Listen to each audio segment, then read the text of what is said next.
Malvinas en primera persona suma un nuevo capítulo muy especial. En esta ocasión tenemos en línea al doctor Carlos Alberto Bertini. Hoy por hoy, médico cirujano plástico, pero con un rol de combate muy importante en la campaña del Atlántico Sur. Carlos, un gusto de saludarlo y el agradecimiento por la generosidad de prestarse al diálogo con nosotros. Bueno, Fernando, buenas noches a toda la audiencia y para mí es un honor que me hayas invitado a esta entrevista. Charlábamos fuera de micrófono con origen en la ciudad de Tandil, en la hermosa ciudad de Tandil, Carlos. Correcto, tandilense, no tandilero, tandilense Sí, como debe ser, sí, de pura cepa, sí, sí, y mi lugar en el mundo. seguramente. Tengo todas mis raíces ahí. Claro, el grupo familiar en aquellos tiempos de la juventud, ¿cómo estaba compuesto? Mi familia, mis padres, Ujú, papá carpintero y ebanista, con una carpintería, nacido en Tandil, ajá, mamá ama de casa, mi hermano, mayor que yo, abogado, ujú, hoy ya jubilado y bueno, está con su hija en el estudio ujú. y yo que arranqué para la parte de medicina.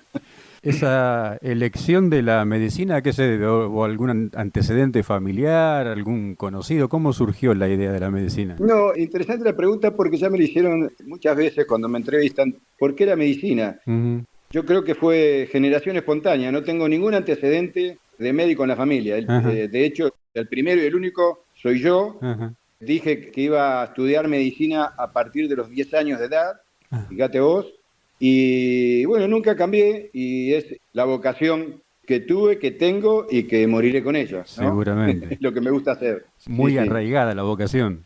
Sí, a partir de los 10 años dije que iba a ser médico y vos fíjate, en esa época ya decía médico y neurocirujano. Después cambié la especialidad, hice cirugía general Claro. y emergentología y como segunda especialidad, cirugía plástica, estética y reparadora, que fue la que me dediqué después hasta ahora. Claro. Y la cuestión Fuerzas Armadas y puntualmente la Armada Argentina, ¿cómo Sí, llega a su vida? bueno, vos recordarás en esa época se hacía la conscripción a los 20 años, Sí, después se bajó a los 18 años. sí. A mí a los 18 años me sortean, Mm. el sorteo salgo con el número 973. Uh, En ese momento los números altos les tocaban la Armada, así claro. que me tocaba hacer la conscripción en la Armada. Ujú. Pero había una posibilidad en ese momento que cuando vos estabas en la universidad, presentabas tu certificado de alumno regular todos los años y Sí. ibas pidiendo prórroga. Ujú. Eso fue lo que hice. Cuando me recibo de médico anulo la prórroga y ahí ya me incorporan en la Armada porque yo tenía que hacer el servicio militar. Como conscripto. Claro, en diciembre Sí, del 77 me recibo de médico, sí. 24 años recién cumplido, re joven. En el 78 me incorporan como conscripto. Bien. En ese momento ya entro en la incorporación con profesionales, eran Ajá, todos profesionales en la incorporación mía. claro. De 120, más o menos, 120 médicos, algo así eran, Ujú, no recuerdo bien exactamente el número, somos elegidos 25 de ese grupo, ujú. después de hacer la instrucción militar como conscripto, Sí. que se hacía en esa época en el centro de instrucción y adiestramiento ahí en Avenida de los Italianos, frente al Río de la Plata, donde hoy sale el buquebús. Ajá. Bueno, ahí casi 2 meses haciendo instrucción y ahí ya después a los que fuimos elegidos para hacer el curso de instrucción naval, nos mandan a la Escuela Naval Militar, ahí en Río Santiago, para hacer el curso de instrucción y vos ya después del curso, cuando terminabas y aprobabas, te daban el grado de guardia marina, Ajá. ¿sí? Que es el primer grado de oficial. Sí. En el caso mío, guardia marina médico, terminabas Ujú. eso y ya te daban el destino. Ajá. O sea, cuando yo termino el curso de instrucción naval, termino en la escuela naval, nos dan el grado de uniforme, grado militar, qué sé yo, y mi primer destino, año 78, el primer destino que tuve fue el Hospital Naval de Ushuaia. Año 78, situación de conflicto con Chile. O sea, fue mi primer, debuté con eso, estaba en el Hospital Naval de Ushuaia destinado justo cuando vino el tema del conflicto con el canal de Beagle. Sí, señor, sí, Qué sí. bárbaro, Sí. qué bárbaro. Así Así que, que cuando vino lo de Malvinas, yo sabía que de cajón me iban a llamar. claro, por la experiencia de aquel Sí, sí, momento. bueno, ya tenía antecedentes. El tema Claro. está que cuando termina el conflicto, Ujú. en ese momento el director del hospital me dice Michi, viste, a los guardiamarines dicen Sí, Michi porque es el primer grado oficial y que está en el medio entre los suboficiales y los oficiales. sí. Dice Michi, están convocando médicos para entrar como teniente de fragata y hacer la carrera militar, Ajá, médica. Así que usted ya tiene el curso, directamente le damos la baja como guardia marina y el alta como teniente de fragata. ajá. Digo, mire, doctor, yo lo que quiero es cuando termine la colimba volver a La Plata, pues ya tenía todo organizado para lo que quería ir a hacer la residencia en cirugía general. Claro. Yo lo que quiero cuando termine esto me voy a La Plata. Me dice, si usted se queda, yo le prometo que después lo mando a hacer la residencia. Y ahí Ujú. me quedé. ¿Te imaginas, Fernando? Yo tenía menos de un año de recibido, Sí, cobrando un sueldo ya como tercer grado oficial. sí, Teniente fragata es el tercero. sí. Haciendo la colimba, no había cumplido 25 años y dije, bueno, vamos, listo. Y después vemos si me cumplen o no. Y bueno, cumplieron después, obviamente, ¿no? Por eso me quedé asimilado como teniente fragata.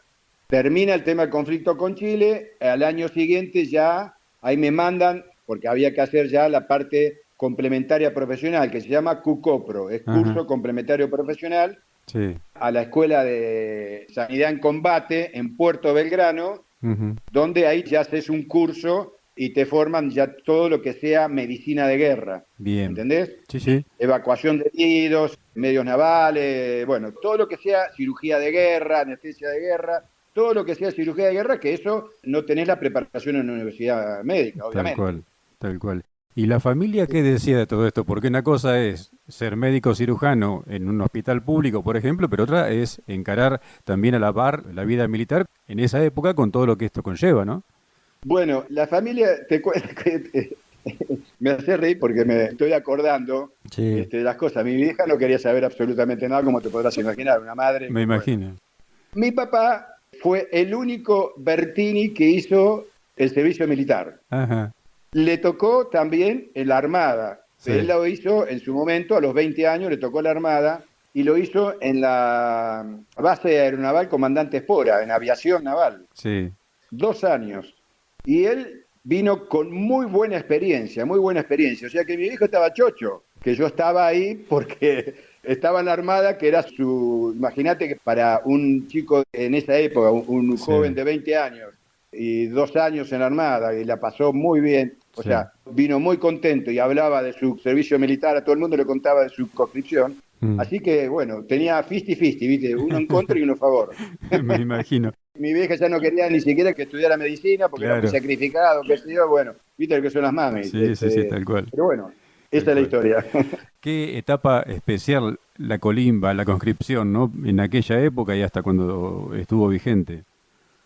Mirá, yo te cuento la experiencia que yo tuve, o sea, tuve toda la experiencia de ingresar como soldado raso Sí, a estar con un grado militar y ir a hacer las entrevistas a las camadas que entraban para hacer la conscripción. claro. Y yo te hablo por la Armada, ¿no? Que es la experiencia y lo que yo viví. Sí, sí. Cumplía una función social fundamental y muy importante. ¿Y Mm, por qué lo digo? Con todas las palabras, ¿por qué lo digo? Por eso siempre digo que la colimba no es la guerra, mm, y después de haber vivido una guerra es así, la colimba no es la guerra. tal cual. Y además nosotros jodíamos y decíamos, no, quédate tranquilo porque es el primer año, después pasa volando, ¿viste? Pero claro, en la Armada, por ejemplo, cuando nosotros íbamos a hacer, me ha tocado que estando acá en Buenos Aires, que íbamos a Palermo a hacer la revisación de las camadas nuevas, Sí. y vos le hacías el perfil social y le preguntabas, bueno, nombre y apellido, quién eran tus padres, bueno, muchos no conocían quién eran los padres, Mm, ¿dónde viviste? ¿Una casa de material? No, ¿qué casa de material? Vivían, viste, por ejemplo, en el Chaco, que vivían mm, en chozas y dormís en una cama. Dice, no, ¿qué cama? Mi cama es hoja de chale y dormimos ahí arriba. O claro. sea, no todo el mundo, pero fíjate que esa gente y muchos analfabetos, esa gente entraba a la Armada y al mes ya sabía cepillarse los dientes, Claro. tenía control médico, Mm, sabía lo que era una cama, sabía lo que era hacerse una cama con sábanas y frazadas que no conocían lo que era un colchón, ¿me entendés? El que era analfabeto en la Marina, después del orden cerrado, iba a la tarde a la escuela y cuando terminaba los 2 años, se iban sabiendo leer y escribir. tal cual. Y muchos de ellos, y no me lo contaron, lo he visto yo en carne propia, Fernando, muchos de ellos cuando terminaban, los que se iban, muchos lloraban porque volvían otra vez a su realidad. Claro. Muchos, Mm, muchos se quedaban asimilados en la Armada como aspirantes navales, iban a la escuela de suboficiales Ujú. y aprendían un oficio y tenían un trabajo. Claro. Por eso siempre digo que era muy importante el papel social y del punto de vista de instrucción que hacía la Colimba, sin meter ni en la política ni nada por el estilo, No, no, y obviamente. creo que además había cosas, sí, por ahí, pero lo que se tendría que haber hecho, no haber quitado por ahí el servicio militar, sino regularlo bien y la persona que hace mal las cosas y castigarlo, pero Mm, no sacarlo, ujú. porque ahora lamentablemente hemos perdido el respeto a gente que ya no quiero criticar a la juventud, porque creo que es el futuro del país, Ujú, pero hay mucha gente que no respeta ni siquiera a la bandera, no ujú. respeta a un monumento de San Martín. Esas cosas que a uno le chocan, ¿viste? Porque vos estás formado de otra manera, con respecto a las instituciones, respeto a la gente, y bueno.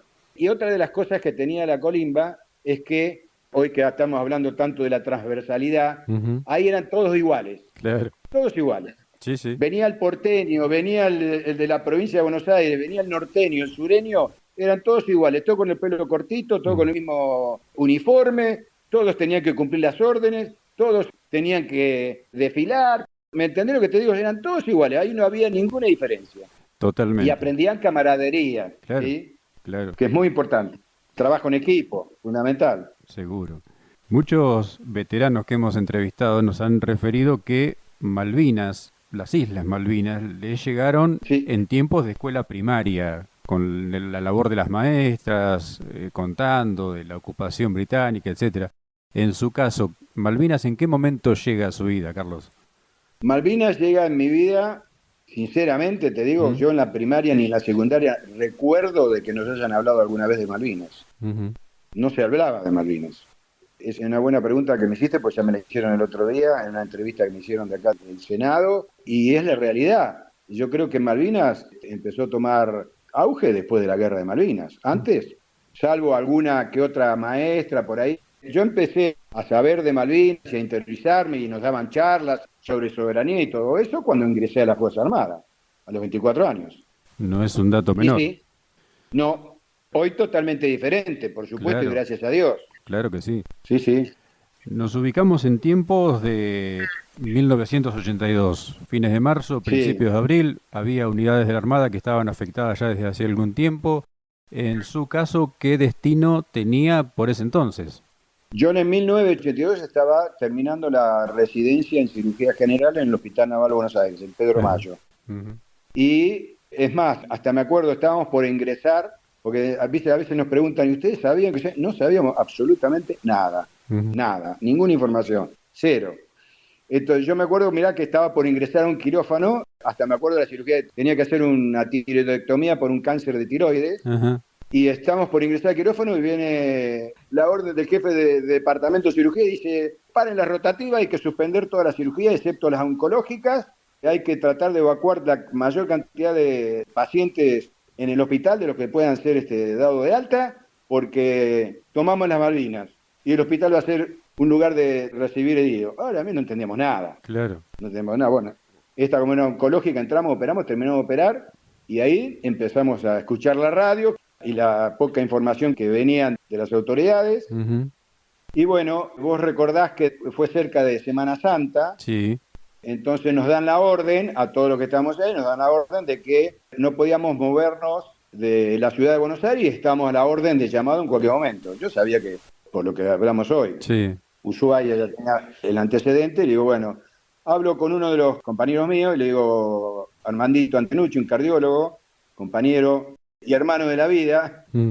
y le digo, Armando, mira, yo me voy a Tantil porque yo no sé cuándo voy a volver a ver a mis padres y si los voy a volver a ver, así que voy, los saludo, estoy a 360 kilómetros, 370, voy, y si me llegan a llamar, me llamás por teléfono y automáticamente me vengo. Claro.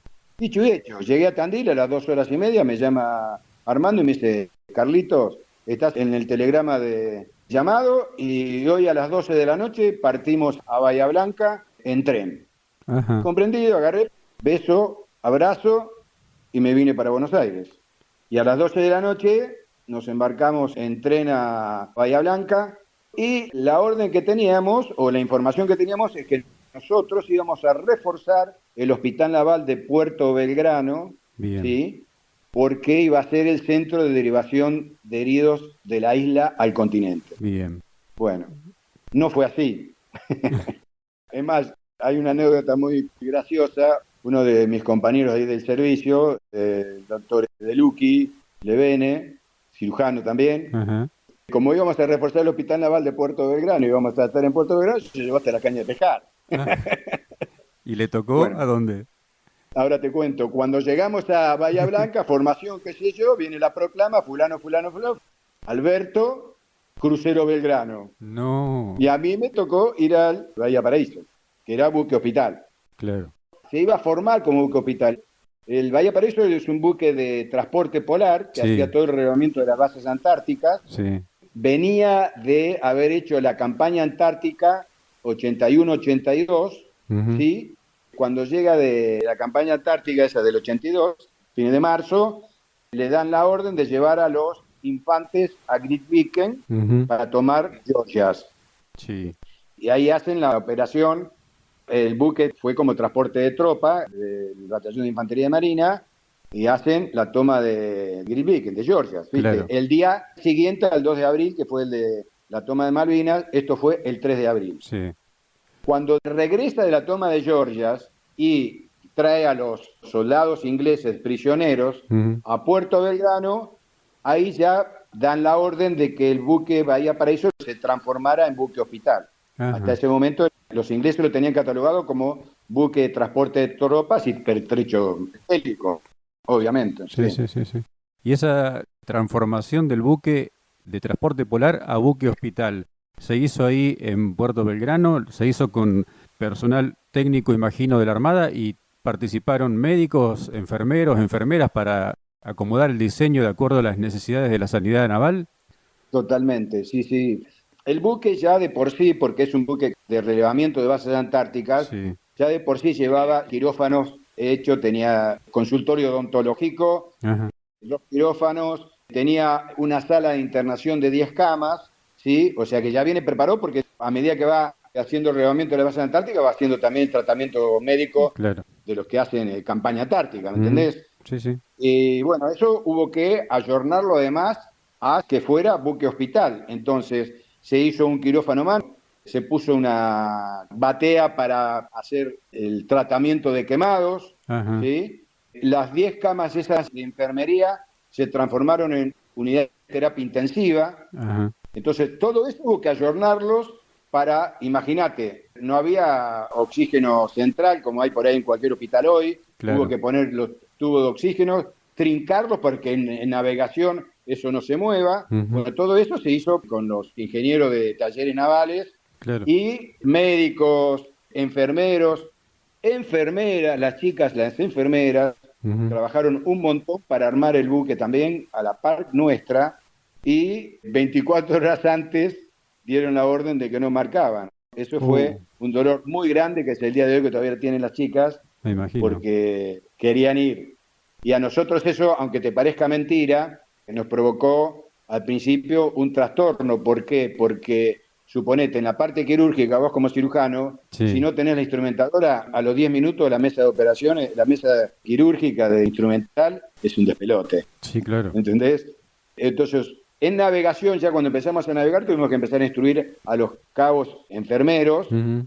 que no todos estaban instruidos en instrumentar, Ujú. a lavarse las manos, a ponerse los guantes, a armar una mesa de operaciones y todo eso. Entonces, esa fue la historia. Y las Claro. chicas, que fueron unas heroínas, como yo siempre digo, y siempre cuando hablo con ellas digo que ustedes fueron heroínas de verdad Mm, y que están muy poco visibilizadas, ¿viste? seguro, Me encargo de siempre hablar de ellas porque realmente lo merecen. seguro. Y después ellas se quedaron en el hospital de Puerto Belgrano y fueron las que recibieron los heridos Claro. y las que le dieron la atención, no solamente médica, sino psicológica, porque te imaginás. Sí, ni hablar. Así que, chapó para las chicas. Totalmente, totalmente. Después del trabajo de rearmado del buque como buque hospital, que por lo que me estaba contando Carlos, ha sido de un nivel altísimo para la época, ¿no? Mira, para que te des una idea, el Bahía Paraíso fue el primer buque hospital de Sudamérica. Qué bárbaro. no había antecedentes en Sudamérica. Fue el primer buque hospital, de hecho ha sido reconocido al comandante, capitán Ismael García, Ujú. y el jefe de sanidad en combate del buque, que era cirujano, mi jefe de cirugía, que Sí, era el capitán Pelicari, fueron después invitados en Estados Unidos y en Inglaterra para que fueran a dar charlas de la organización y de cómo funcionaba el buque. claro. Para que te des una idea, Fernando, yo siempre digo que el Bahía Paraíso era un hospital flotante de verdad, Ujú. un hospital con una capacidad para 320 heridos. Es Tremendo. más o menos la capacidad que tiene mi hospital. Yo ahora a fin de año me jubilé del Hospital Pirovano, que es un hospital del gobierno de la Ciudad de Buenos Aires, un Ujú. hospital importante, Sí, de 350 camas. O sea, era un buque hospital con todas las letras. qué bárbaro, Sí, sí. qué De bárbaro. hecho, aunque parezca mentira, está más reconocida afuera que adentro, como suele pasar aquí en la Argentina, ¿no? Con algunas cosas. Seguramente. Y además no nos faltó absolutamente nada, ¿no? Ujú. Teníamos todo. Por eso pudimos hacer una tarea sanitaria importante. Ni hablar. ¿Cuándo se produce el zarpado de ustedes? Porque después de la adecuación, imagino reubicar la dotación del buque adecuado a esas circunstancias y cuándo zarpan hacia el sur. Claro, ahí al buque que estaba armado con la tripulación naval, Sí, entra el grupo de sanidad en combate, que éramos claro. toda la parte de médicos, oficiales, suboficiales y enfermeros. Y la fecha exacta, después de tantos años, pero Ujú. más o menos te digo, el buque vino de Grytviken, habremos estado más o menos unos 10 días para armarlo, así que habré salido, esto fue abril, Sí. 17, 18 de abril, a más tardar el 19 de abril ya Ujú. zarpamos. ¿Destino o, digamos, orden de combate o disposición de la superioridad? ¿Cuál era? Zarpamos la navegación, Ujú. estábamos en navegación entre las Islas Malvinas y Comodoro de Rivadavia, Ajá. ¿sí? A la orden, a espera de la orden que se nos instruyera. Ujú. Todo ese periodo de navegación, preparación para todos los roles que se hace en un medio naval, Claro. ¿no? Zafarrancho de combate, zafarrancho de abandono, toda la preparación del trabajo, como te decía, de la enfermería, instruir a los suboficiales para el trabajo médico, Ujú. ¿sí? De preparación. Hasta que en un momento el comandante del buque, por los altoparlantes, informa de que el 2 de mayo habían Sí, hundido el crucero Belgrano. claro. Nosotros estamos en el medio del océano, ya te digo, entre la isla y el continente, y que íbamos a la zona de hundimiento del crucero y daba la orden de que ninguno, la tripulación, debería permanecer por debajo de la línea de flotación del buque porque íbamos a zona infectada de submarinos ingleses. Ujú. Ese fue el momento de que nosotros dijimos, se acabó la joda, si quieren venir que vengan, le presentaremos batalla, bueno, estamos en guerra. Ahí nos Claro. dimos cuenta que entramos en guerra de verdad. Ujú. Ya se habían terminado las caras bonitas, los juegos de chuña a la noche después de cenar Mm. y todo eso. Y bueno, navegando para la zona del hundimiento del crucero Belgrano, vos sabés que las balsas fueron por las corrientes y por el viento y por la marea, por las olas que había y qué sé yo, terminaron, nosotros las encontramos 100 kilómetros de la zona del hundimiento, para el Sí, lado de la Antártida, sí, derivaron un ¿sí? montón. Un montón. Y eso fue el 2 de mayo, Ujú.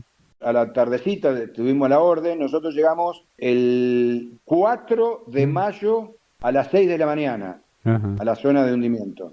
Zafarrancho de combate y estaban los aviones, los Neptune, Sí, haciendo el barrido y es la que nos daban información dónde estaban las balsas. sí. Y la primer balsa la encontramos a las 10:30 de la mañana del 4 de mayo. Mm. O sea que, para que te des una idea, Fernando, esa gente que la que encontramos nosotros fueron los que más tiempo estuvieron dentro de las balsas y los que más frío soportaron. Tremendo. Casi 48 horas de balsa, ¿no? Sí, sí. Bueno, la primer balsa, por suerte, fue una de las más grandes, que encontramos 21 sobrevivientes. Ujú.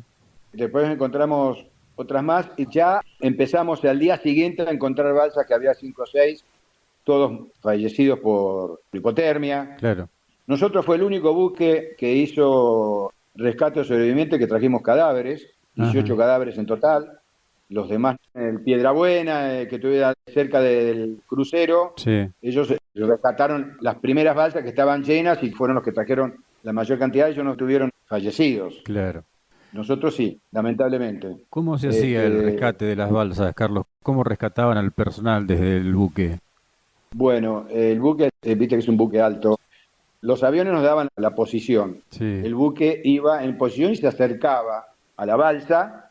Cuando ya estaba más o menos a una distancia, se le tiraban un cabo y se lo acercaba a la balsa y se lo subía.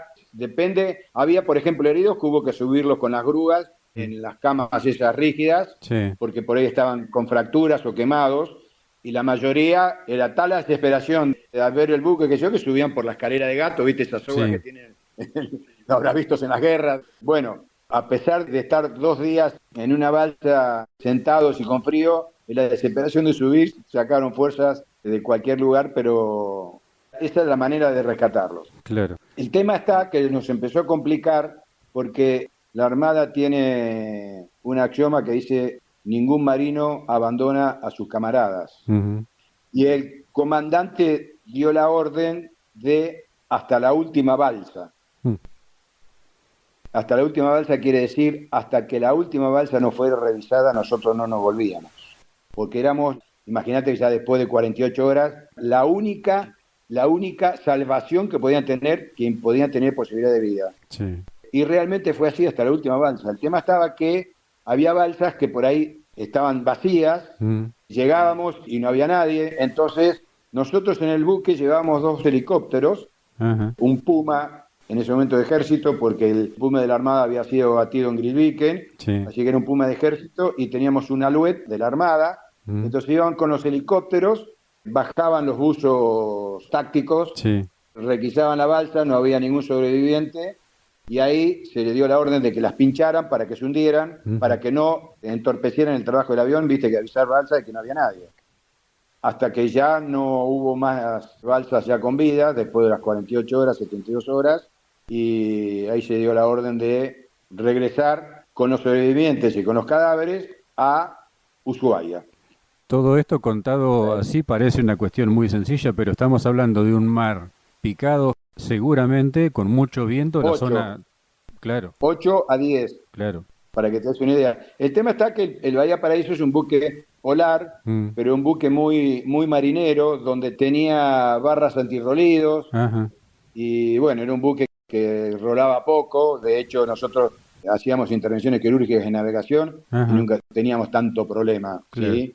Más vale con los cuidados, pero la verdad que era un buque maravilloso, que lamentablemente con todo el dolor de la Armada y de nosotros, se hundió en la Antártida, murió en Zuley, sí, como buque antártico. Ni hablar. Bueno, contado así parece una película, sencillo, pero todo eso lleva un trabajo, más o menos la manera de cuando lo subíamos, la función médica era revisarlos, viste, a todos, llevarlos a un lugar, darle que hicieran una ducha caliente, chocolate y galleta marinera, después revisarlos, clasificarlos, quienes estaban con signos de hipotermia, de congelamiento de miembros, qué sé yo, bueno, llevarlos, tratarlos, todo un trabajo, fundamentalmente un trabajo en equipo importante. Claro. Estas cosas no se pueden hacer solas, pero bueno, para eso están los roles y la camaradería es fundamental y uno lo vive mucho más, se triplica o más en una guerra, ¿no? La camaradería es fundamental para todo, para que todo funcione bien. Seguro. ¿Qué cantidad de personal de sanidad tenía el buque, Carlos? En realidad, el personal eran aproximadamente unas 50 personas, de los cuales había, ya te digo, odontólogo, pero después estaba cirujano maxilofacial, cirujano plástico, éramos 4 cirujanos generales, 3 traumatólogos, un cardiólogo, oftalmólogo, psicólogo. Sí, bueno, estaban cubiertas todas las especialidades importantes básicas, ¿no? Claro. Obviamente. ¿Tenían también contención espiritual, psicológica para los sobrevivientes del crucero? Sí, había y teníamos un sacerdote que también nos daba contención espiritual no solamente a los sobrevivientes, sino a nosotros mismos también, ¿no? Claro, fundamental. Que en esa época, viste, hasta el más ateo se hace cristiano. Seguro. Sí. Todos los días a las 7 de la tarde había misa, bueno, por supuesto iba el que quería. Sí, teníamos contención, sí. Con los fallecidos que tenían en el buque del crucero, del hundimiento del crucero, ¿cómo fue el procedimiento? Eso fue, Fernando, lo más doloroso, y ¿por qué te digo? el hecho de que no sabemos cuánto tiempo vamos a estar navegando, qué sé yo, Sí, los cadáveres los tuvimos que poner en la frigorífica del buque. claro. Vos sabés bien que cuando el rigor mortis empiezan a contraerse los músculos Ujú. y el cuerpo, lo de casi va tomando como una posición fetal. Sí.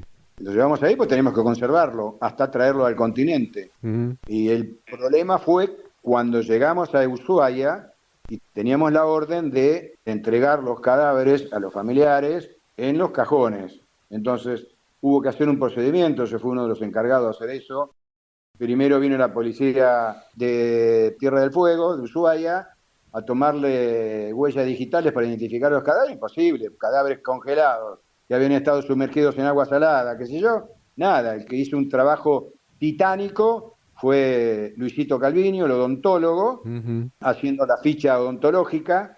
La Armada es muy prolija, era muy prolija en ese momento, calculo que debe seguir, pero era muy prolija, todos teníamos nuestra ficha antropológica, peso, bueno, todos los datos y la ficha odontológica que te sirve, vos sabrás, en los casos, suponete, de un quemado total, Sí. ¿cómo haces la identificación? Con la ficha odontológica, porque Ujú. los dientes no desaparecen, Tal cual.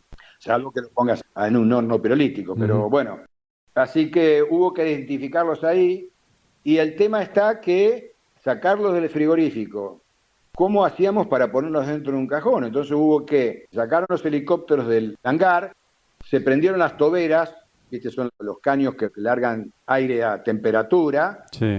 El tema está que vos sabés que el aire caliente va derecho, entonces hubo que poner unas cortinas rígidas Ujú. arriba de las toberas para que el aire cuando sale golpeara y bajara el calor hacia el piso del hangar y Claro. así, no me gusta decir la palabra, pero es más o menos así, de frizarlos, Ujú. los cadáveres, para poder movilizar las articulaciones, ponerlos derechitos y ponerlos dentro de un cajón.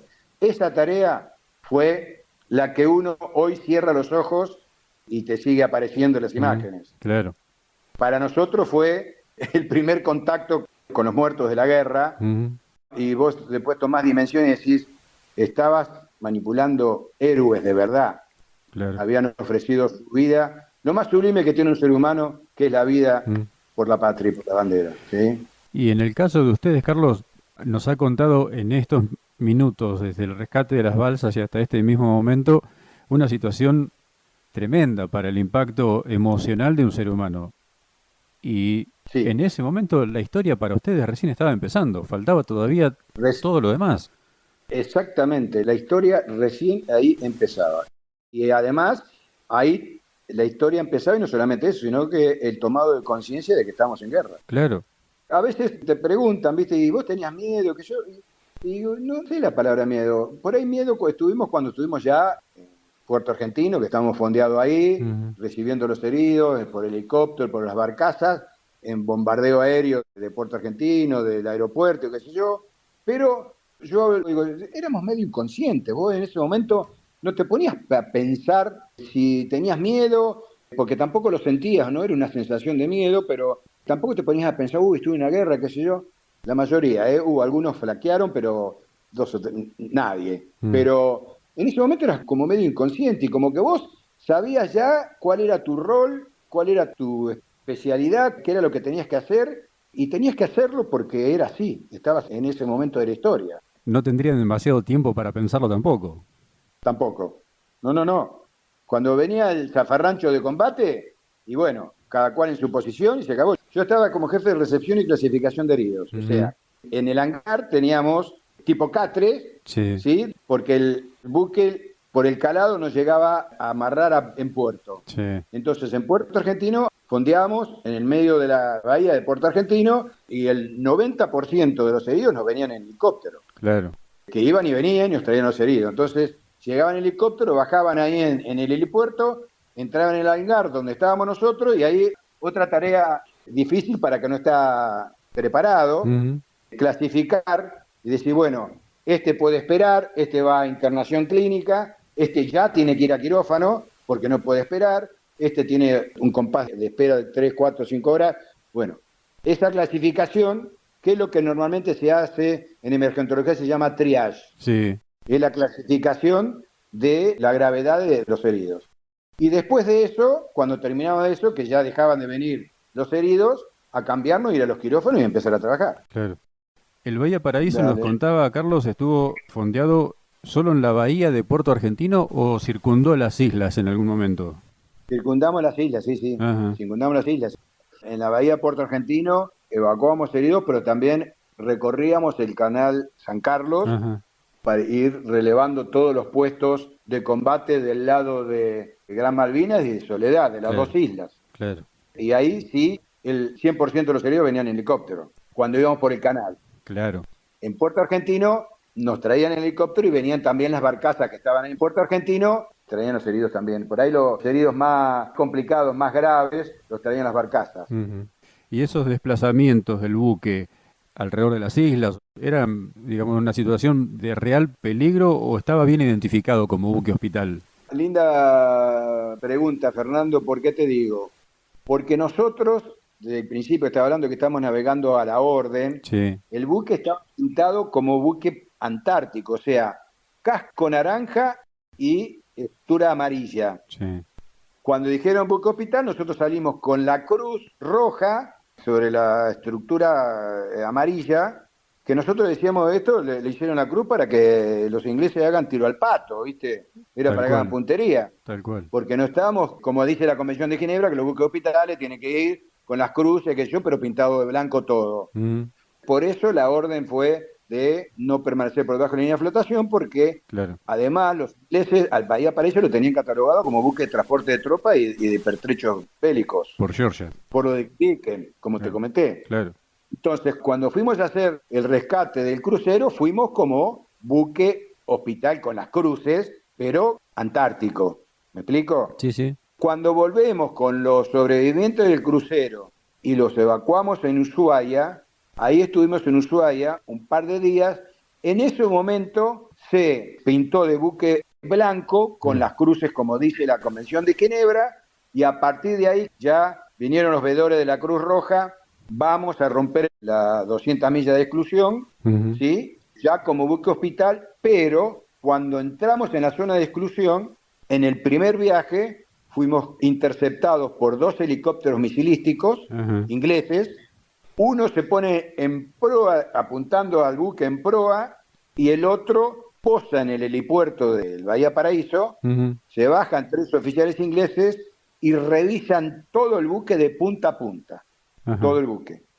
Ahí constataron de que no llevamos municiones, no llevamos, o sea, en realidad llevamos millones de litros de JP1 de combustible, sí, pero no municiones. ajá, Sí les llamó la atención y medio como que dijeron, pero nosotros llevamos 10 toneladas de alimentos. ajá, Entonces les llamó la atención. La explicación que se le dio, que como era buque antártico y hacía reglamento de la base antártica, por eso llevábamos tanto alimento. Mentira, era para Malvinas el claro, evento ese. Pero bueno, claro. hicieron jejeje, lo dejaron pasar. A partir de ahí dieron el ok y recién ahí ya empezamos a romper las 200 millas de exclusión y íbamos y veníamos a Malvinas. Claro. ¿Y en esa situación de estar fondeado frente a Puerto Argentino o recorriendo las islas buscando los heridos, cuáles eran las afecciones, digamos, más comunes y alguna de las más complicadas que le haya tocado tratar, Carlos? Mirá, si vos te pones a pensar, la guerra de Malvinas con 649 muertos, de los cuales el 50%, 323 son del crucero Belgrano, Sí. no tuvo un número grande de muertos. Ujú. ¿Por qué? Porque la filosofía de la guerra moderna es generarle heridos al enemigo, no Sí, muertos. sí. ¿Y por qué? Porque el muerto vos le agarrás la chapita, le pones una cruz y lo dejás ahí, se acabó la historia. Ujú. Ahora el herido te complica la logística de evacuación, ¿sí? Y además el ánimo de la tropa. Claro. Si vos a un soldado que está herido no le das atención sanitaria, Ujú. el de al lado dice, escúchame, a este mirá, lo hirieron. No, no, se mueve a la miércoles. ¿Me entendés, no? Sí, El claro. tema psicológico. Entonces, ese es el objetivo de la guerra moderna. Y ahora fíjate que estaba leyendo el otro día un artículo, Malvinas, la última guerra de lucha cuerpo a cuerpo, Convencional. convencional. Sí. Ya ahora es todo por misiles, el avión te tira un misil a 40 kilómetros y listo, ya cuerpo a cuerpo ya casi no existe. Ujú. Eso fue lo que pasó en Malvinas. Claro. Así que las heridas mayormente de La mayoría de esquirlas. las heridas eran todas heridas por esquirlas, algunas Claro. más graves que otras. Estuvimos quemados. Hubo un par de casos que los que me acuerdo ahora, de un subteniente que era del otro lado, de ahí de Howard, le explotó una bomba al lado de su pozo de zorro y le voló el muslo, Ajá. le quedó la pierna de la rodilla hasta el pie entera agarrada con el paquete vascular nervioso. El paquete vascular nervioso le llama al vaso de la arteria el nervio que irriga la pierna, con Ajá. el vasto interno. El vasto interno es el músculo de la parte interna de la pierna. Sí. Lo demás, todo, hasta el hueso, el fémur, todo volado. Ese fue el caso más grave que tuvimos, lo recibimos, hubo convención de médicos, qué sé yo, la mitad decía que había que amputarlo, la otra mitad que no. El subteniente te pedía por favor que no le cortaran la pierna. Ujú. Me acuerdo, como si fuera hoy, cuando se despierta de la anestesia, lo primero que se fija es ver si tenía los dos pies. Mm. Bueno, la mitad de los médicos decíamos amputar, la otra mitad decíamos que no. ¿Cómo fue que tuvo que venir el comandante a desempatar y dice, no lo vamos a amputar, cúrenlo, lo evacuamos al continente y le damos una oportunidad después que decidan en el continente de ver qué pasa?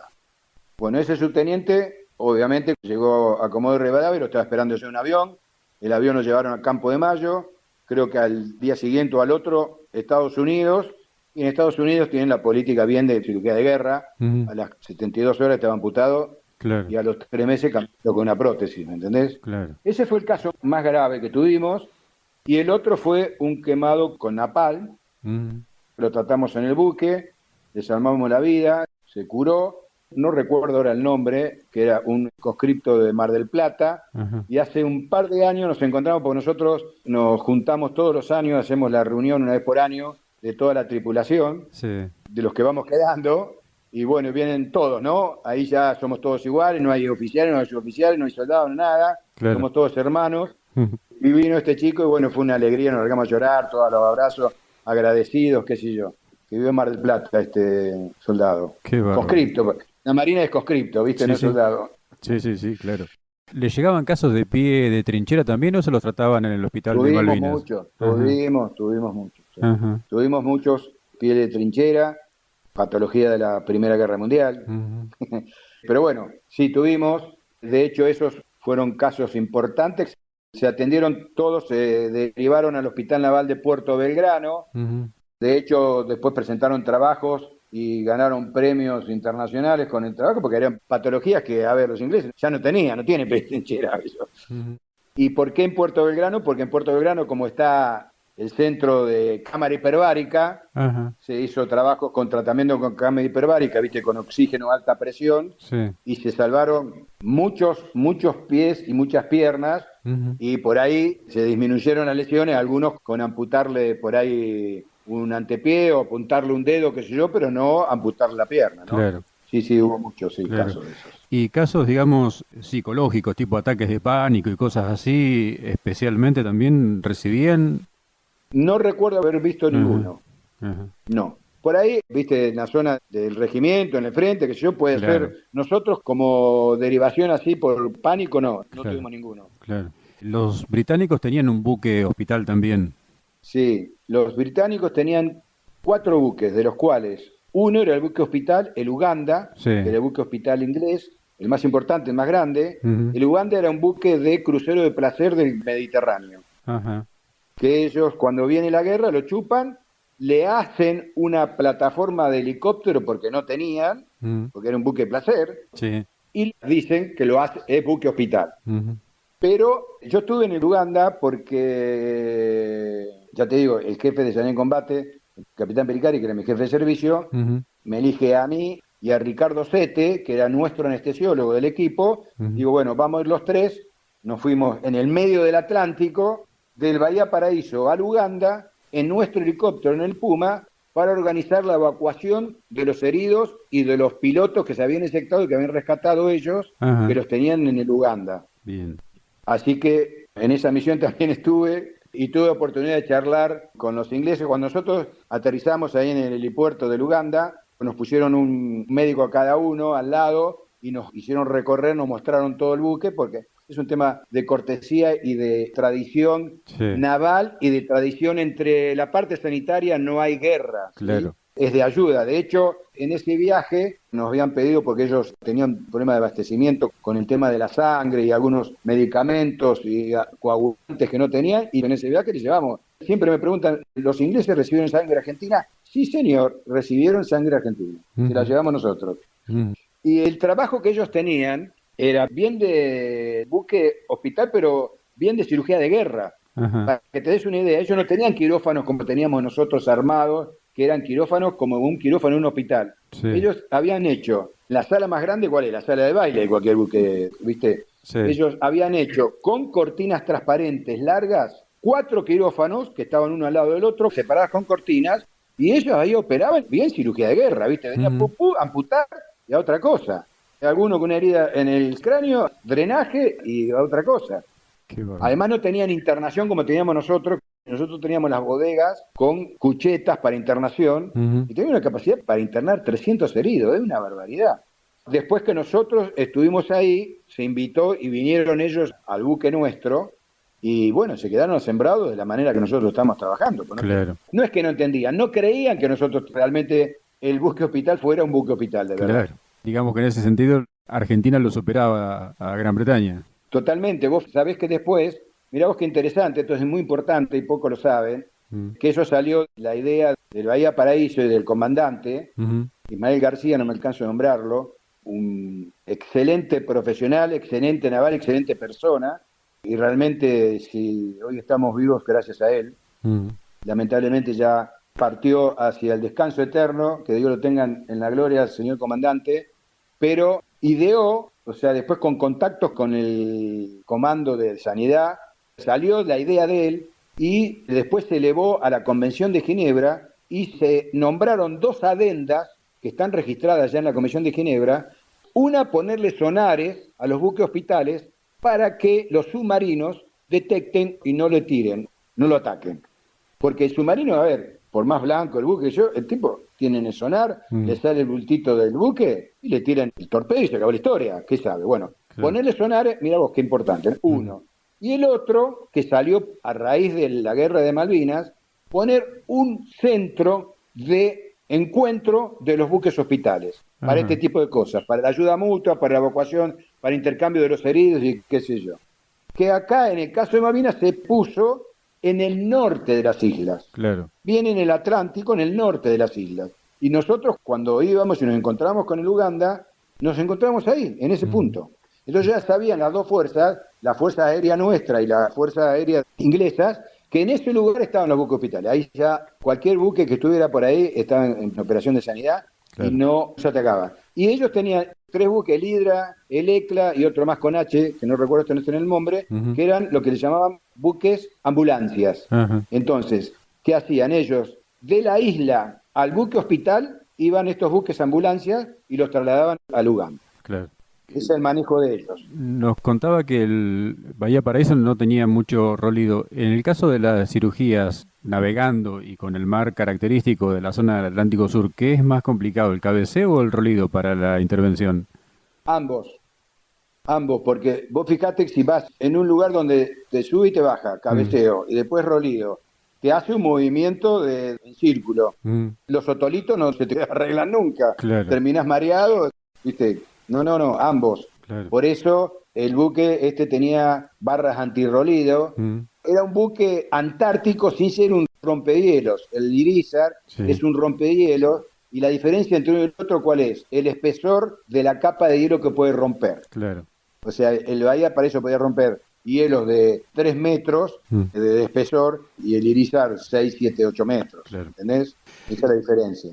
Esta situación de estar en espera frente a puerto argentino los habrá convertido, entre comillas, en espectadores privilegiados de los combates, Carlos. Privilegiados.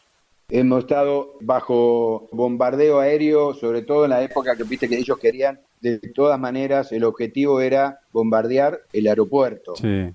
Y nunca lo pudieron lograr a pesar de todo. Muy bien defendido por la artillería de Fuerza Aérea y por todos los soldados que estaban ahí en defensa. No pudieron, en ningún momento dejó de ser operativa el aeropuerto. Claro. Nosotros estábamos ahí fondeados, por ahí descargando heridos, qué sé yo, o a la espera, y veíamos los Harrier pasando y tirando bombas, y veíamos nosotros los misiles que tiraban los nuestros, y cada vez que agarraban un Harrier y explotaba en el aire, nos abrazábamos y nos tiramos al piso y gritamos como si Argentina me hubiera metido un gol, ¿viste? Era así más o menos. Claro. Y lo más importante, lo más importante, lo que llamaba más la atención era lo nocturno. Claro. ¿Por qué, Fernando? Porque ellos hacían el bombardeo de costa con la fragata, que era lo que hacía mayor daño. Sí. Empezaban, para que tengas una idea, a las 10 de la noche y hasta las 3 de la mañana era bum, bum, bum, y caía la bomba. Claro. Cada 15 minutos, ráfaga de bombardeo. Desde las 10 de la noche hasta las 3 de la mañana. Tremendo. Y cada vez que explotaba una bomba, Puerto Argentino y toda la zona se ponía de día. ¿No entendés? Sí, sí. Y bueno, nosotros en la cubierta del buque mirando el espectáculo, como vos decís, privilegiados. Qué bárbaro. ¿Y hubo alguna ocasión de poner pie en las islas en algún momento ahí? Bueno, mira vos. Vos sabés que cuando cumplimos 25 años de Malvinas, hicimos 25 o 30 años, hicimos la cena que nosotros hacemos todos los años, como te dije, sí. Y me tocó estar sentado al lado del segundo comandante, ya el comandante se había fallecido, estaba el segundo comandante. Entonces una de esas charlando le digo, señor, ¿usted pisó las islas con la bandera argentina? No, de ninguna manera, yo no pisé nunca las islas. Digo, bueno, yo sí la pisé.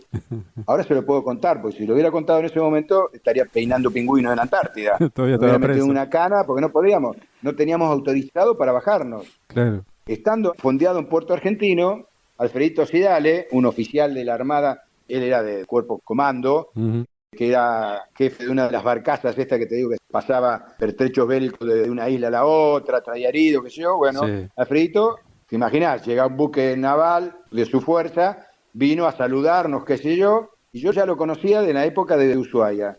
Y que estaba, que se dice, bueno, vengan, y lo llevo a la noche, y le digo, escuchame, Alfredo, nosotros no podemos bajar, tenemos orden que no podemos desalojar el buque. No, dale, los llevo, los traigo, yo, bueno. Me voy con Armando Antenucci, el cardiólogo, jefe de terapia ahí del buque. Nos fuimos los dos, en la barcaza con Alfredo. Ahí, cuando llegamos, claro, él ya iba a los santiagueños, porque te imaginas, caminabas una cuadra, alto quien vive. Claro. Bueno, estuvimos caminando, recorriendo más o menos ahí los puestos, un poco nos mostró de ahí de la ciudad, y después nos fuimos a el Comando de Operaciones Navales de Puerto Argentino. Justo, mirá vos la casualidad, Fernando, fue el día justo que habían ensamblado un misil en la isla y le habían tirado una fragata y hundieron a Glamborgan con el misil, que fue un invento argentino.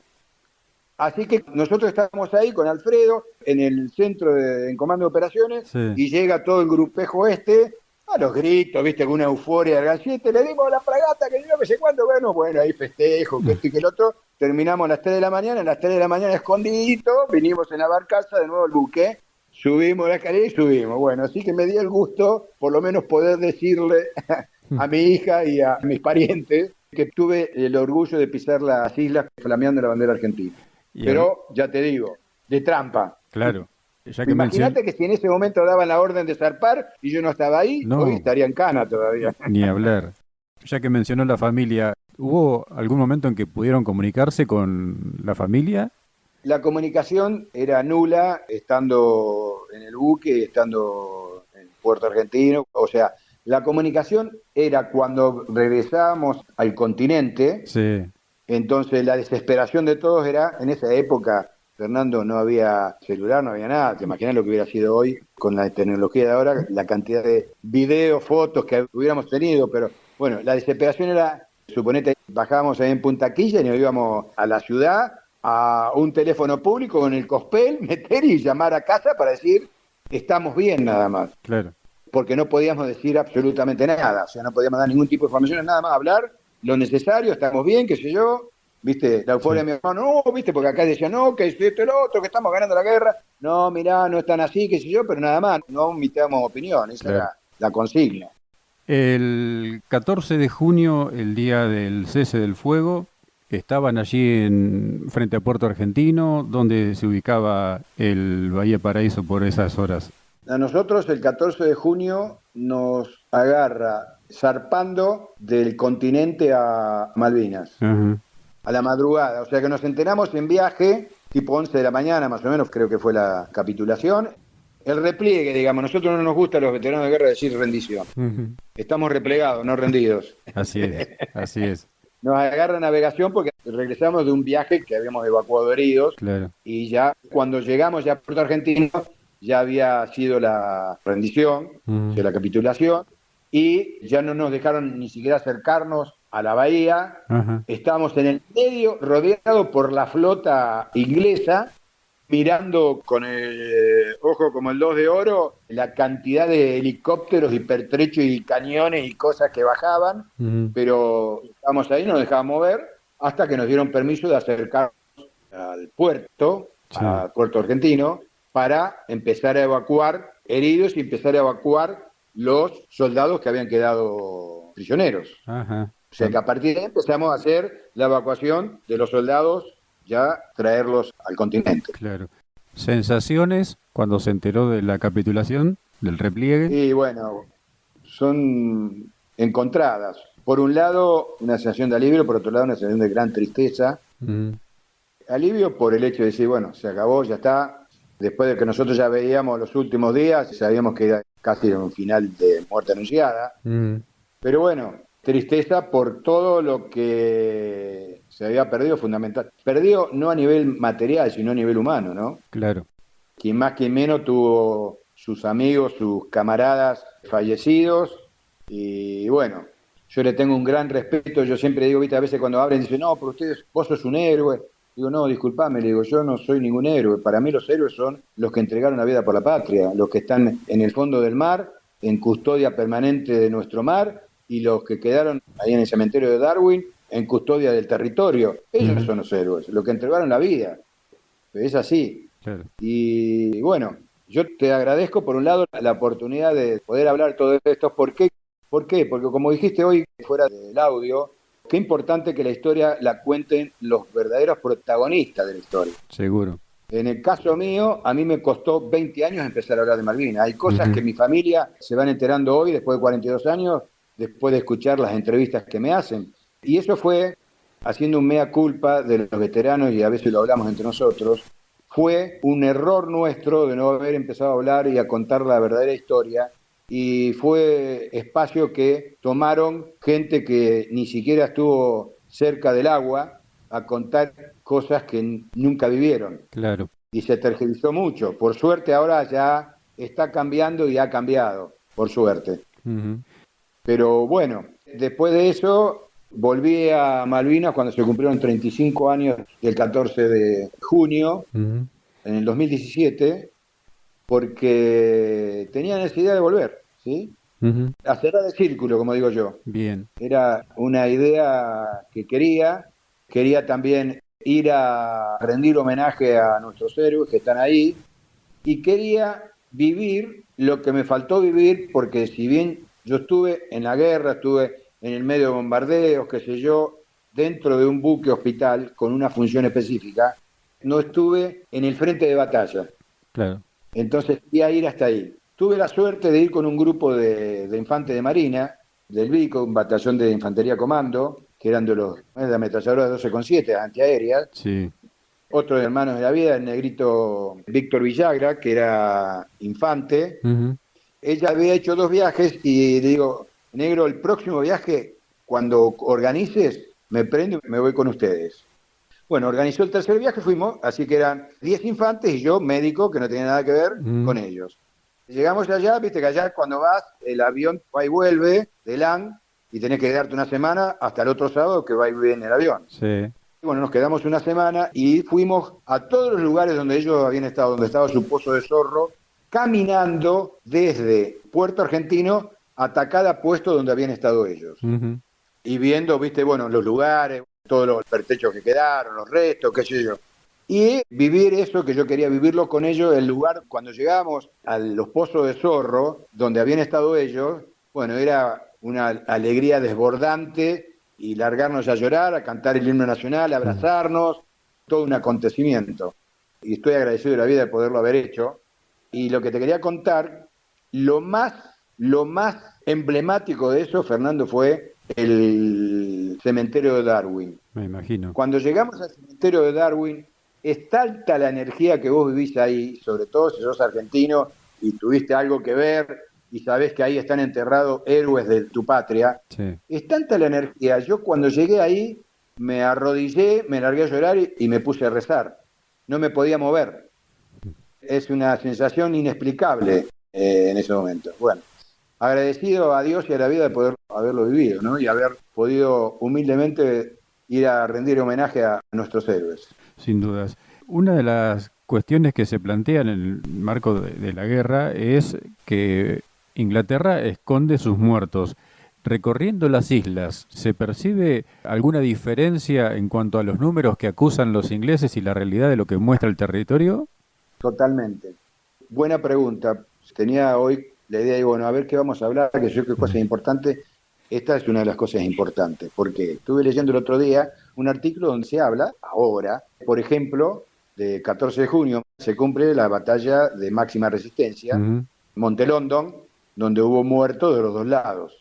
Ahí hablan de 22 muertos soldados ingleses y creo que no sé si 30, 50 heridos, y nosotros tenemos como 80 muertos y 200 heridos, qué sé yo. Bueno, yo estuve en Monte London. Los ingleses, donde ellos mueren, ellos ponen una cruz y la rosa, ¿viste? La rosa típica inglesa. Sí. Yo conté, estuve ahí, yo conté no menos de 200 cruces. O sea, no están blanqueando. Y ellos, fíjate, el otro día estuve leyendo un reportaje que le hacen a un inglés, porque en este tema a mí me gusta por ahí leer de los dos lados y tenemos más reconocimiento, que te parezca mentira, y más respetos del lado inglés a veces que el nuestro, Sí. porque acá se politizó mucho, se habló de que éramos todos fachos y que no teníamos que haber vuelto nunca, ninguno, que nos teníamos quedado todos allá, vos te recordarás, sin dar nombres, Sí, sí. desmalvinizando y politizando. Y como yo siempre digo, nosotros no fuimos a defender a un militar, nosotros fuimos a defender lo que habíamos jurado, la bandera y la patria. En ese momento no íbamos a defenderlo a Galtieri, íbamos a pelear por nuestro territorio. Pero bueno, como la historia al principio la contaron gente que no tuvo ni siquiera cerca, pasó lo que pasó y se sufrió tanto de la desmovilización y todo el daño que eso hizo, que vos fijate que tenemos 649 muertos en una guerra y tenemos 2.500 muertos suicidados por guerra. Sin ¿Sí? dudas. Sí, sí. A lo que voy es que ellos no cuentan, la verdad, y ellos hasta el año, creo que al 2090 recién van a levantar el secreto Sí. para contar la verdadera historia. Ahora, otra de las cosas que hablan, yo estuve en el cementerio de San Carlos, Ajá. de cuando ellos hacen cabecera de playa. Ahí en ese lugar hay más o menos unos 30 muertos ingleses, donde está enterrado también el jefe de los paracaidistas. Vos fíjate, en un solo lugar. Y esto, como para redondear, cuando estuve en Malvinas, que fui después de 35 años, un día, un jueves, nos encontramos en un pub de allá, que fuimos a comer, y justo estaban veteranos de guerra de Malvinas. Nos encontramos en el mismo pub, dio la casualidad que nos encontramos. Fíjate lo que es, que chiquito que es el mundo, ¿no? Ellos eran de la Coventry, Ajá. que era una de las que más daño nos hizo del bombardeo de costa y de bombardeo a las posiciones argentinas. Bueno, la hundieron con la Fuerza Aérea, un ataque de los aviadores de la Fuerza Aérea, la hundieron. Ellos justo coincidió, después de 35 años fueron a rendirle homenaje a sus camaradas, salieron en un barco, tiraron flores, que yo. Bueno, nos encontramos ese jueves a la noche, estaban cenando en ese pub, uno de los pocos pubs que hay para comer más o menos bien ahí, porque si no comes todo chatarra, y si no tenés que ir al hotel 4 estrellas que está ahí, que te sale, te matan, económicamente, claro, todo libra. Bueno, después fuimos a charlar, qué sé yo, en un momento hablo con uno de los oficiales que estaban ahí, comentándonos que habían ido, que esto y que el otro, y me preguntan dónde había estado yo. Entonces digo, mira, yo soy cirujano naval, estuve en el buque hospital. Empecé, el buque hospital, fue, sale corriendo y se viene con un tipo. Fíjate lo que es la historia, ¿no? Resulta que era uno de los cirujanos del Uganda. No. Sí. Nos encontramos, nos presentamos, qué sé yo, nos abrazamos, nos saludamos, que este y que el otro. ¿Cómo terminó la historia? Todos chupando cerveza, levantando y brindando por la paz. Qué bárbaro. Y ahí ellos mismos te decían, escúchame, si deben tener, no sé, la Coventry debe tener mínimo 50 muertos. Entrá a sumar todos los que hay. No, yo creo que, no sé si iguales, pero no van a andar muy lejos de la cantidad de muertos que tuvimos nosotros. Volvemos un poquito otra vez atrás en el tiempo, Sí, Carlos. Después de sí. todo el traslado de los combatientes desde las islas al continente, una vez el cese del fuego, ¿cómo fue el regreso definitivo del Bahía Paraíso al continente, a Puerto? La llegada, uno imagina el recibimiento por parte de las autoridades navales, el encuentro con la familia. Qué linda pregunta, Fer. El recibimiento, te cuento, nosotros cuando hacemos el último viaje, trajimos casi el 70% del BIN 5 de la Estación de Infantería de Marina, Ajá. 1.800 soldados, no sabía lo que era la cantidad de gente que traíamos. Muchos que no habían navegado, que habían ido a la isla en avión, pero no en buque, Ujú, eran infantes, no habían navegado, que yo, así que bueno, es otra historia eso. ujú. Pero cuando llegamos, estamos entrando en el canal de Puerto Belgrano, ingresando el buque a Puerto Belgrano, date una idea, tipo 27 de junio, creo que fue el último viaje, porque el 28 ya vino para acá, para Buenos Aires, el buque, que era el apostadero naval acá en Buenos Aires. Ujú. Y nos dicen de que teníamos que formarnos, 11 de la noche llegamos, invierno, frío de como el Tandil, el frío del Sí, Tandil, sí. que teníamos que formarnos esperando porque cuando llegamos, cuando amarramos el buque, iba a venir el comandante de operaciones navales al buque a recibirnos. Ujú. Bien, llegamos, cagados de frío, ahí formados, que este que el otro, llega, amarra el buque ahí en la dársena, baja en la escalera, sube el comandante de operaciones navales, ni buenas noches nos dijo. No. Por eso me reía cuando vos dijiste recibimiento. Mm. Ningún recibimiento, cero. Cero, Fernando. Ni buenas noches. Subió y se fue directamente a hablar con el comandante.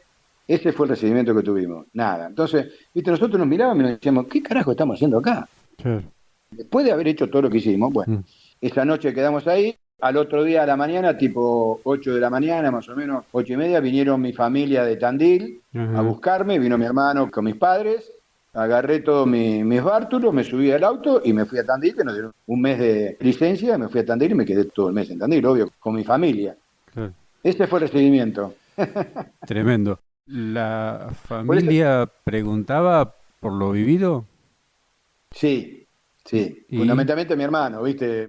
Mis padres no querían ni enterarse, pero bueno, así de tipo pantallazo general le sí, conté más o menos un poquito y nada más, pero ya te digo, bien, empezar a hablar de Malvinas era como un tema que yo le escapaba, ¿viste? Yo me claro. acuerdo, te imaginas, mis padres nacieron en Tandil, Mm. yo también en Tandil, qué sé yo, mi viejo con carpintería, conocido de toda la vida, entonces todo el mundo sabía que el hijo de Bertini había ido a la guerra, qué sé yo, Claro. venían y me invitaban que quería que fuera a dar charla, que este que lo otro, yo me negué totalmente, no le digo a nadie.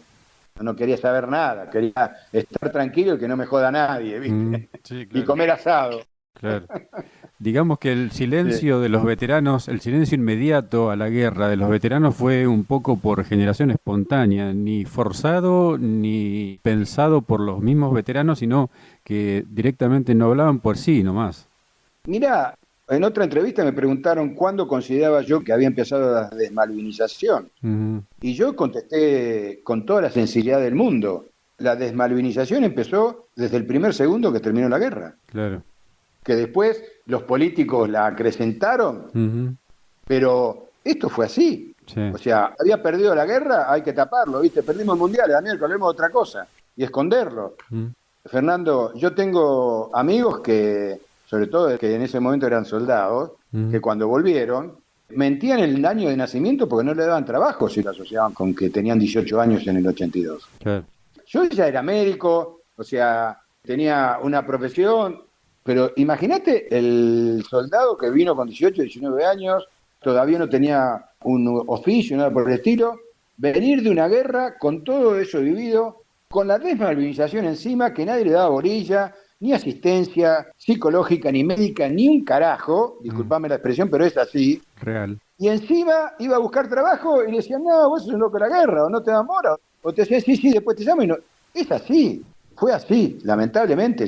Hoy nos parece mentira que haya ocurrido porque la cosa, gracias a Dios, ha cambiado y se ha despolitizado bastante, no del todo, pero la sociedad argentina empezó a comprender, ¿sí? Hago un parangón, y disculpame por ahí si me prolongo en esto, pero bueno, No, pero está bien. yo hago un parangón de la hipocresía de la sociedad argentina con respecto, en el parte médico nosotros, con respecto ahora de la pandemia. Tal cual. ¿Viste? A las 9 de la noche salían y aplaudían. Sí. Pero después a los médicos le hacían historia, porque cuando volvían a la casa, a varios en los edificios no los dejaban entrar porque el tipo era médico y era trabajador esencial y venía de un hospital. Sí. Y hacía esta comparación, por eso te cuento esto.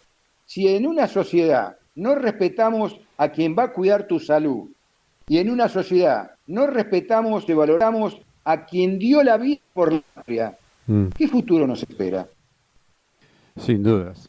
Esto me da pie a imaginar la situación de por qué dejó la fuerza.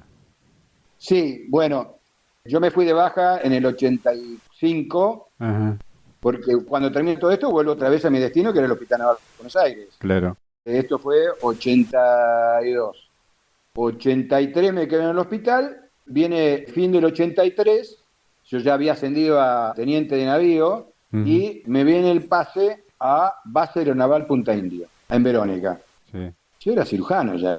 Si bien ya con el grado que tenía yo iba como subjefe de sanidad de la base, la base aeronaval era donde estaban los aeromac, y viste, está la escuela de aviación, es una base importante, pero digamos, normalmente es un destino que va los médicos que tienen especialidad de medicina aeronáutica.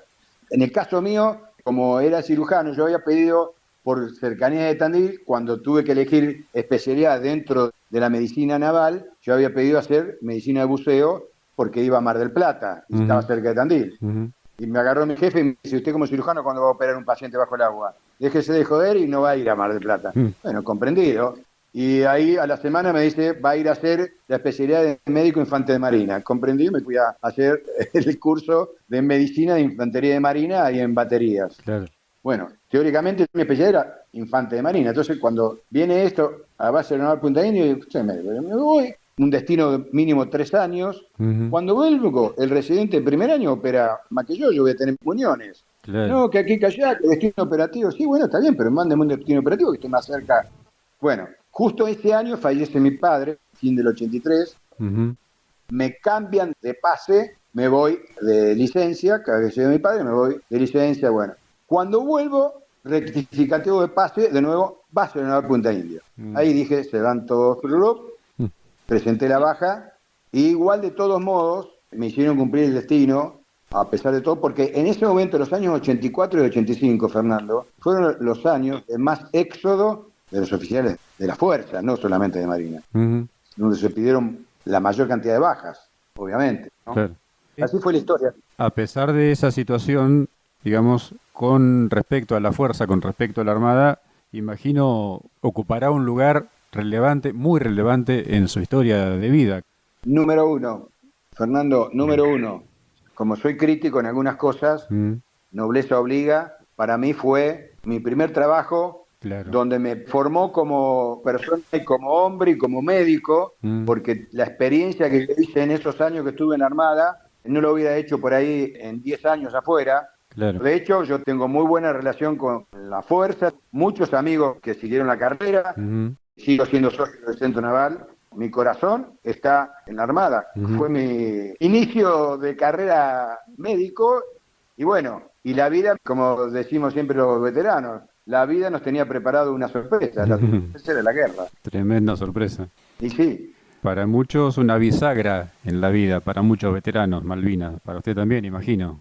Sí, fue una bisagra eso. Uno después de una guerra aprende a vivir muchas cosas, a darle importancia a la vida, a la familia, a un montón de cosas que vos por ahí, cuando sos joven, a esa edad, viste, yo cuando estaba en la guerra estaba por cumplir 29 años, o sea, 28 y medio. A los pocos meses, en noviembre cumplí 29. Vos a esa edad te comés los chicos vivos. Sí. Y no es así. Es una bisagra. Madurás de golpe en un montón de cosas y a tomar la filosofía de vida de otra historia. Hay una poesía que escribió un veterano que dice, en la guerra nadie vuelve como fue. Sí. Muere el que muere un poco y muere el que vuelve también. ¿Entendés? Si bien volviste vivo, pero hay muchas cosas que mueren adentro de tu vida. Sin duda. Y bueno, y en las marcas no se te van nunca, obviamente. Totalmente. ¿Y la vida civil cómo lo recibió? ¿Cómo fue la adaptación al medio? Bueno, la vida civil, como toda vida civil, al principio dura. ¿Por qué? Porque, como te decía, yo de golpe borrazo cuando pido de baja, de tener la tranquilidad de que a fin de mes cobraba un sueldo, de golpe borrazo, nada, 0 kilómetros, nada. vuelvo a La Plata, que era donde yo había estudiado medicina en la Ciudad Nacional de La Plata, donde tenía algunos contactos, y ya ahí había decidido empezar a hacer la especialidad de cirugía plástica. Ajá. Entonces entro como concurrente ad honorem, sin cobrar nada, en el Policlínico San Martín de la Plata, donde tiene un centro de quemado y cirugía plástica. Entré, pero trabajaba ad honorem, y iba y hacía guardia los fines de semana para poder tener un ingreso y mantenerme y comer, Mm, y alquilar donde estaba viviendo. claro. Pero bueno, cuando vos sos joven y tomás esa decisión, que no son decisiones tomadas en caliente, Sí. listo, y tenés que sobreponerte. Y fue otra de las pruebas importantes de mi vida, pero que son pruebas que uno las toma como aprendizaje y como fortaleza, ¿no? Tal cual. Y ahora la familia, su esposa, su hija, ¿cómo viven Malvinas? Y esta cuestión de dar entrevistas y participar de encuentros y demás. Y bueno, la viven con alegría y con cierto orgullo, obviamente, ¿no? Mi Ujú. hija está empapada de todo esto y sí, la viven porque yo ahora estoy más charlatán y hablo más de todo lo que vivimos, de lo que sentimos y qué sé yo, de antes. Pero bueno, sí, viven, me acompañan. De todo lo hecho por el Bahía Paraíso en la campaña del Atlántico Sur, ¿quedó algún Sí, registro? sí, hay registro. Ujú. Si te interesa, te lo envío después, Fernando. Muchísimo. Pero hay registros de la campaña, de todo Sí, lo que se hizo, sí, sí, sí. buenísimo. Sí. Llega el momento de los agradecimientos. Por un lado, al capitán de navío contador, veterano de Guerra de Malvinas, Fernando Santos, porque fue quien hizo el contacto entre nosotros. El Y Michi Santos, nosotros le decimos el Michi Santos porque, cortita te la hago, era Michi, guardia marina sí, en el Bahía Paraíso, y ya ahora es capitán de navío, ya está retirado Fernando, sí, pero para nosotros siguió siendo el Michi Santos, ¿viste? me Y sí, sí, un gran imaginaba. agradecimiento para él, sí, obvio. Y obviamente un agradecimiento muy especial a usted por la generosidad, como le decía hoy al comenzar la entrevista, por todo lo que nos ha contado. Va a enriquecer muchísimo esta entrevista, el canal en YouTube y en Spotify, y a disposición para lo que quiera agregar y ojalá haya podido contar todo lo que quería. Fernando, el agradecido soy yo, gracias por la oportunidad de contar un pedacito de la verdadera historia y de lo que yo viví, y es importante, muy importante la tarea que vos hacés de seguir movilizando. Esto no se tiene que perder porque un día los veteranos de guerra no vamos a estar y la posta la tomarán nuestros hijos, nuestros familiares y nuestros jóvenes también, ¿no? Ujú, Pensá que la causa Malvinas es la única causa que no tiene grietas, es la que nos une a todos, nos tiene que unir a todos para siempre. seguramente. Un gran abrazo, Carlos. Muchas gracias. Otro abrazo para vos y gracias a vos y saludo a tu audiencia.